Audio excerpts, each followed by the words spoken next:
So we're going to do two problems today. And like I said, the two problems we're going to deal with are conservation of momentum problems. We're just solving for a different variable. And we're going to solve for mass. And the reason we're going to do this is twofold. On your homework sheet, one of the problems I ask you to solve for mass. So we haven't actually solved for mass, so we're just going to practice. And also traditionally, I put a question like this on an exam, and people get it wrong. So a couple in-class examples figured would be beneficial. So with these, still want to go through, read the problem, draw pictures, put masses and velocities wherever we can, and then we solve. So let's take a look at in-class momentum solving for mass. Number one, a car is traveling east at 15 meters per second and collides with a truck 3,000 kilograms that was traveling west at 25 meters per second. After the collision, the car is now traveling west at 15 meters per second, and the truck is also traveling west at 10 meters per second. What is the mass of the car? Now, remember from some point, probably in elementary school, never eat soggy waffles. Remember, in terms of our compass rose, I believe is what we refer to this. And really what I'm worried about is this east and west. Because in this picture, we have, I'm just going to call object A, a car is traveling east towards a truck.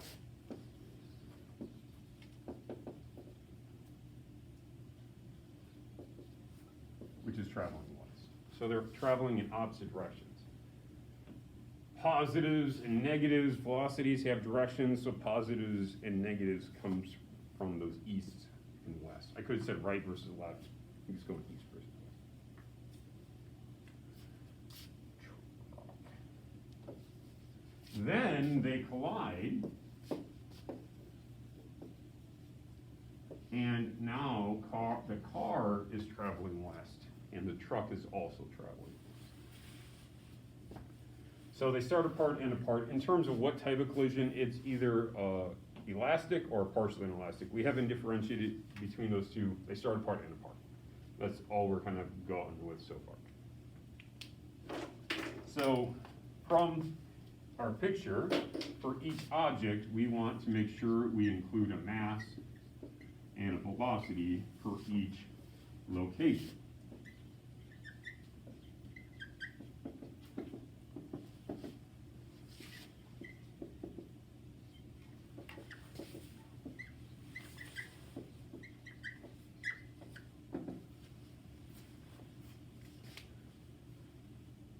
Why don't you take a moment and fill in the information that we have in the appropriate spots. Keep in mind directions. Take like 30 seconds while I take attendance.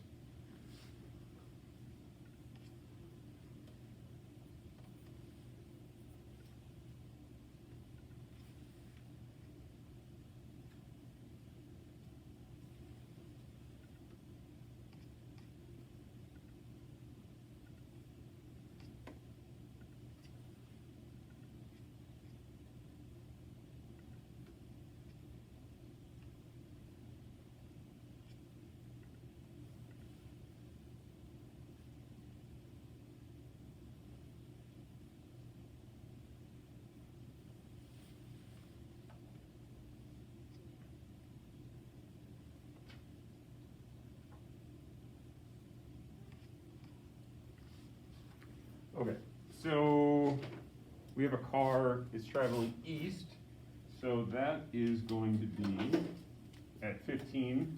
East is to the right, so that's going to be a positive 15 meters per second. It collides with a truck that has a mass of 3,000 kilograms, and I know that's mass because kilograms is the unit we use for mass. And it's traveling west is negative 25 meters per second. After the collision, the car, which is object A, is now moving west, so negative 15 meters per second. And the truck is also moving west, so negative at 10 meters per second. And those negatives make a big difference in terms of getting the proper answer. The mass of a truck is 3,000 at both locations. And this time, I'm asking you to solve for what is the mass of the car. We only have one unknown. We have one unknown variable. We just have the same variable in two different locations. It's MA in both before and after. So we're gonna have to combine like terms and solve for it. So conservation of momentum says sigma P1, the sum of all my momentum at location 1, is equal to the sum of all my momentum at location number 2. I start with two objects, so I have to start with two momentums. The momentum of object A at location 1, that's what PA1 is, plus PB1 is the momentum of object B at location 1. And I end up with two objects, so I have to have two momentums. Now, this equation, or the next part of this equation, momentum is nothing more than mass times velocity. So it's mass times velocity plus mass times velocity equals mass times velocity plus mass times velocity. So I'll write that out. MA times VA1 plus MB times VB1 is equal to MA times VA2 plus MB times VB.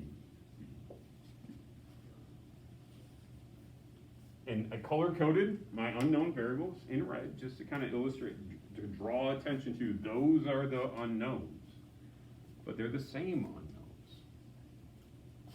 So if we would have had, I'm going to erase this in a second because this has nothing to do with my problem, but if I had 3x plus 5 is equal to 2x minus 2, we'd have no problem solving. I would hope we'd have no problem solving that mathematically. We would combine the like terms of x's. It's the same mathematical idea. We're going to combine the like terms of MA's. Okay? So from here, we're really just plugging in numbers. MA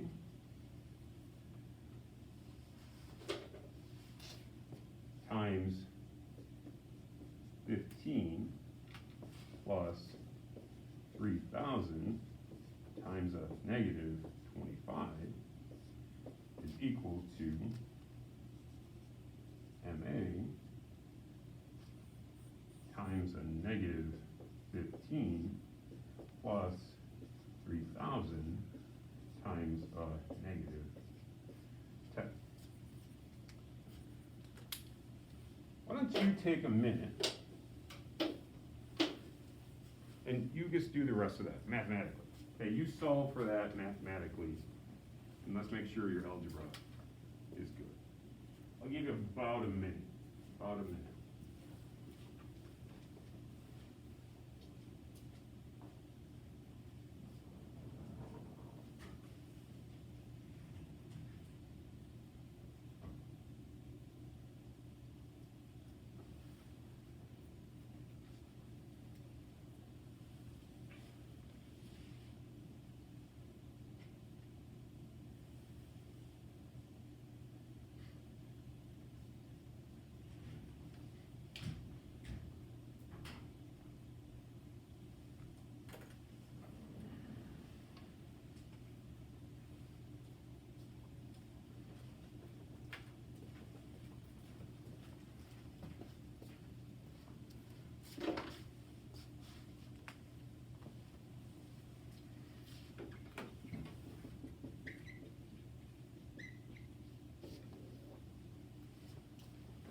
So mathematically, hopefully when you went through and you solved this, you should have gotten 1,500 or 1,500 kilograms. If we go through, it's gonna look something, I'm not gonna do all the algebra. This is 75.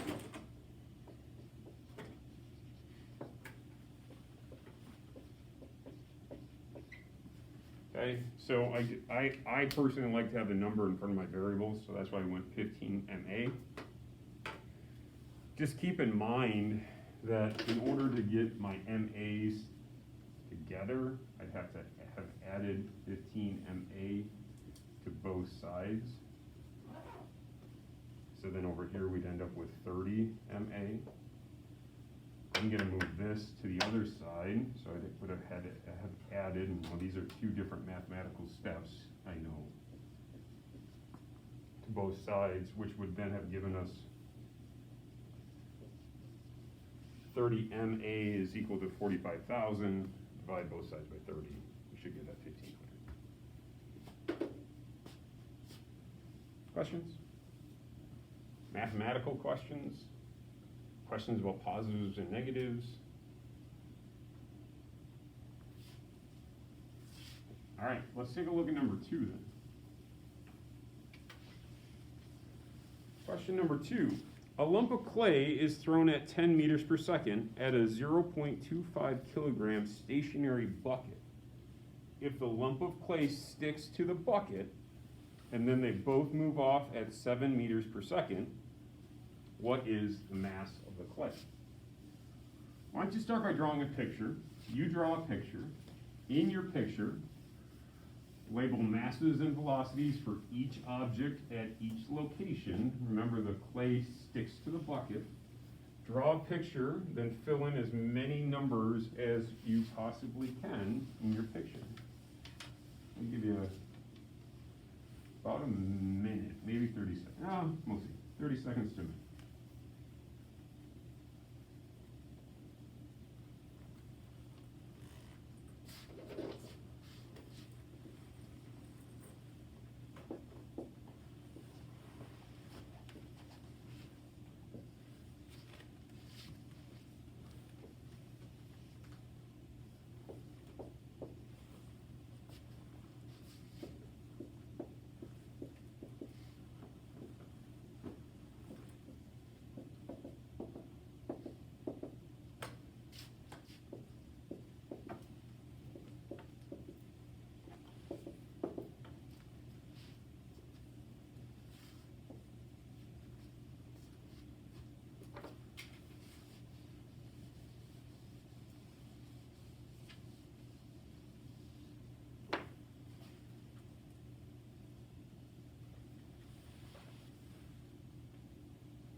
All right, that's what your picture probably looks like, and maybe, ideally you have one more thing here, but that might be as far as we got. So we don't know the mass of A. Now, because we don't know the mass of A, but we do know the mass of B, it's hard to kind of figure out what AB is, because AB is dependent upon the mass of A. But think for a second, let's just pretend that if the mass of A was 1, and the mass of B was equal to 2, then we could say the mass of AB is nothing more than taking the mass of A plus the mass of B, so we would have said 1 plus 2 for 3, right? We'd all be fine. And the problem with this is I don't know what MA is. But what I can do, so really right now we have 2 variables, 2 unknowns variables. But I can write this MA in respect to A and B, and if I were to write it such as MA plus MB, now I'm going to erase that MB in a second, that would be another way we could write mass of AB, right, as an expression. It's a mathematical expression. But in this situation, the mass of B is given. So we could say that the mass of AB as an expression is simply the mass of A plus 0.25, because the bucket is 0.25. Now, once again, I only have one unknown variable in my terms, which is good because then it's single variable algebra that we're doing. Conservation of momentum says that the sum of all my momentum at location 1 is equal to the sum of all my momentum at location 2. For the record, this is an inelastic collision. They start apart and they end together.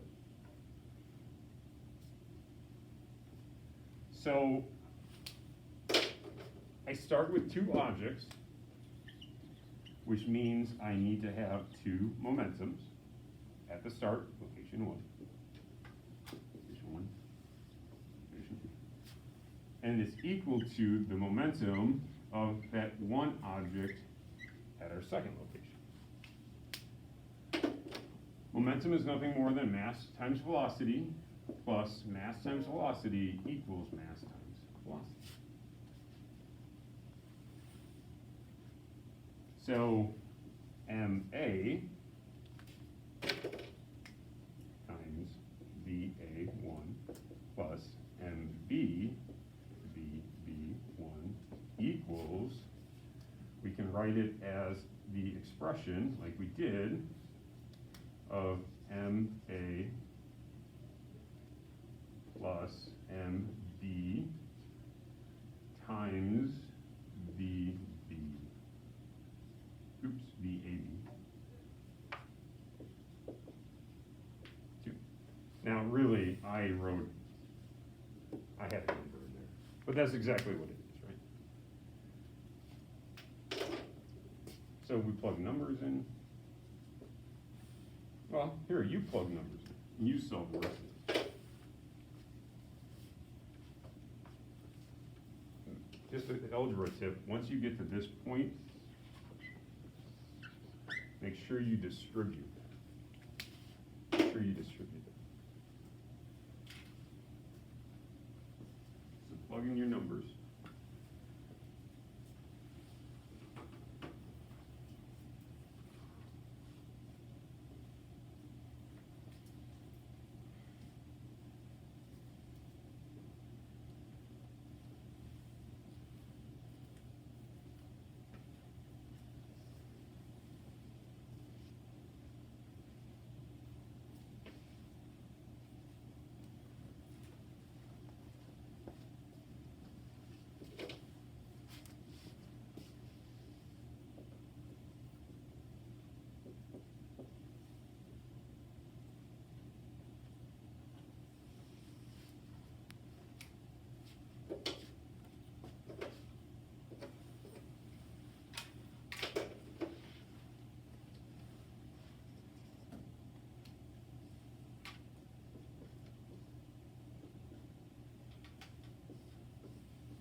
So you should have got 0.583 repeating. MA is my unknown. We have to make sure we distribute this 7 to both terms, so it becomes on the right-hand side 7MA plus 1.75. Subtract 7MA from both sides, we end up with 3MA is equal to 1.75. Divide both sides by 3, and we should get 0.58 kilograms. Question? Good? Okay, it's just a different variable to solve for. The first problem, we had the same unknown in 2 different locations, combined like terms and salt. In this problem, we just had to set up this expression, and then we have to distribute combined like terms and salt. So, I mean, mathematically it's not too different, but it's enough to hang people up on frequently. All right, so I want to, there's like 2 more things that kind of for the day. I have a progress quiz that I'll have you do in just a moment. After that progress quiz, you may have some additional time to kind of keep working on your virtual day assignment. Depends, I guess, on how quickly the progress quiz goes. Over the weekend, I gave you the worksheet called collision problems. And I asked you to do the front, but there was nothing to submit in Canvas yet. We were going to do the back. Okay, the back is what I'm going to talk about quickly. On the front, when people typically come in, run into issues, it's directions. East versus west, Biff versus Bruce. Those are kind of the typical situations that people kind of get stuck on. So, great opportunity. Either maybe right before you start that progress quiz or right after you finish that progress quiz, if you had a question on the front to kind of ask. I want to point out a few things on the back, and it might not be a bad idea to pull this sheet out. Maybe you want to adjust some notes. It's up to you. But on the back side of this homework sheet, which is your virtual day assignment for tomorrow, I want to point a few things out. So problem number 5, which is the first question on the back side, it talks about a physics teacher shoots a .22 caliber rifle at a block of wood. The rifle and wood are mounted on cars that sit on the air track, so its friction can be neglected. So this idealistic no friction situation. The gun is 6 kilograms, and it fires a bullet, which is 0.2 kilograms, with the bullet speed is 200 meters per second. So there's a part A and a part B, and you really want to almost think about part A and part B separately. So part A says, what is the final velocity of the block of wood with the bullet lodged inside? So just to kind of make sure we're clear, a bullet starts in a gun, you pull the trigger, the bullet comes firing out of the gun at 200 meters per second, and it gets stuck in the block of wood, and the wood and the bullet will move off together. It's an inelastic collision. For this one, we don't really even care about the gun. The only thing we care about is the bullet mass and a velocity that hit this block of wood mass, and it's sitting, I think it says that, or mounted on, and they sit, so that's implied, hopefully well enough, that they're sitting with no velocity. And then the bullet gets embedded into the wood, or gets stuck in the block of wood. So I don't care about the gun, I just care about the bullet and the block, and then they're going to slide off together, inelastic collision. For part B, it's the opposite. I don't care about the block, I care about the bullet and the gun, and the bullet and gun only. So the bullet starts in the gun, and it's sitting there. Pull the trigger, the bullet comes flying this way, and because it's a frictionless track, the gun's going to go backwards. I don't care about the block. It's a recoil interaction. Okay, so just kind of keep that in mind. Question number 6 is very similar to the space wrench problem that we did in class, but now it's completely different because instead of throwing a space wrench, Valentina throws a camera, so totally different. But the idea is if she throws a camera in one direction, she's going to slowly drift back towards the spaceship. How fast? Conservation of momentum. Part B is one that we kind of we crossed off and we changed that question on the in-class space wrench problem, but now I'm going to ask you to solve it.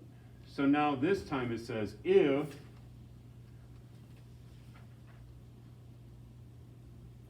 where's how far is the spaceship? If she's 15 meters away from the spaceship, And now you will have solved for, floating towards the spaceship at 0.35 meters, how long will it take her to reach the spaceship? It's gonna be a Fab 5 problem, solving for t, but common thing that we miss is you're in space. So because you're in space, there's no friction. And once I throw that camera, or Valentina throws that camera, she's gonna keep moving at a constant velocity. Her acceleration will be 0. So she'll keep moving towards the space shuttle at 0.35 meters per second. Slight typo, that should be traveling, not raveling, but okay. And then the last one, number 8, is talking about Lee and a skateboard moving, jumps on the skateboard. What is the mass of Lee? Similar to a problem like we just did. So that's your homework for once you are done with the progress quiz. The next thing I'd like you to work on is that progress quiz. So this progress quiz is dealing with collisions. It's called Progress Quiz 7.2. When you are done, I will have the answers posted up on the screen. It's kind of hard to see all the answers. I try to write the answers big and circled, but I will also put this on the back table, so if you want to take a closer look at maybe some of the steps, you are more than welcome to do that as well. Once you finish 7.2, please ask questions if you get something wrong. Maybe I made a mistake on my key. It is very possible that if you have a question, please get that question asked and addressed. And then move on to your virtual day homework. Collision, both sides now are going to be due for tomorrow. Submit that screenshot. And that's your virtual day assignment. So again, there's the answers. Not the easiest to see, but I tried to, hey, here's the answer, here's the answer, here's the answer, make those big. But if you want to look at more of the step-by-step kind of, hey, where did I screw up? I'll have them sitting right there that you can take a look at. So progress quiz, ask questions, then move on to your virtual day assignment.